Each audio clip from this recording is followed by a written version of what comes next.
ब्राह्मण ने कहा, अर्जुन, यहाँ बलराम जी भगवान श्री कृष्ण, धनुर्धर शिरोमणि प्रद्युम्न, अद्वितीय योद्धा अनिरुद्ध, जो मेरे बालक की रक्षा करने में असमर्थ नहीं है,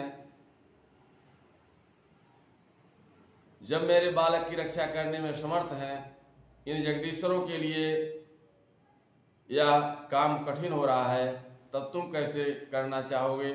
सचमुच यह तुम्हारी मूर्खता है, या तुम्हारी इस बात का बिल्कुल विश्वास नहीं करते हैं।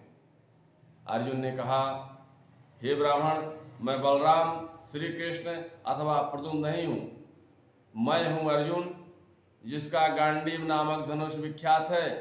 ब्राह्मण देवता, आप मेरे बल पौरुष को तिरस्कार मत कीजिए।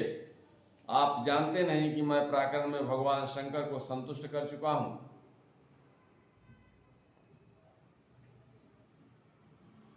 भगवान, मैं आपसे अधिक क्या कहूं? मैं युद्ध में साक्षात मृत्यु को जीत करके आपकी संतान ला दूंगा।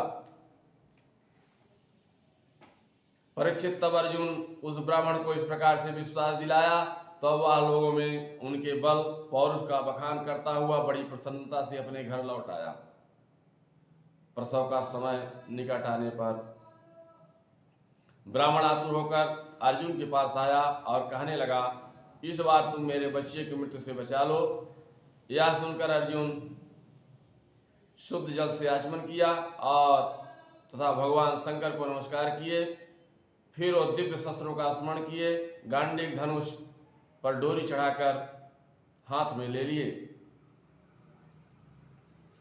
अर्जुन के बाणों को अनेक प्रकार से अस्त्र मंत्रों से अभिनंदित करके प्रसव गृह के चारों ओर इस प्रकार से उन्होंने सूतिका गृह के ऊपर नीचे अलग बगल बाणों की एक एक पिंजरा बना दिया।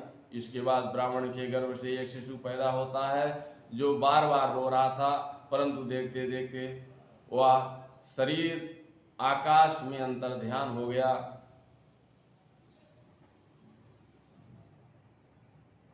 अब वह ब्राह्मण भगवान श्री कृष्ण के सामने ही अर्जुन की निंदा करने लगा और बोला, मेरी मूर्खता तो देखो, मैंने इस नपुंसक की डीग भरी बातों पर विश्वास कर लिया, और भला इसे प्रद्युम्न अनिरुद्ध कहाँ तक बलराम और भगवान श्री कृष्ण नहीं बचा सके, तो उसकी रक्षा करने में ये कौन सा समर्थ है? मिथ्यावादी अर्जुन को धिक्कार है, और आपने मुंह अपनी बड़ाई करने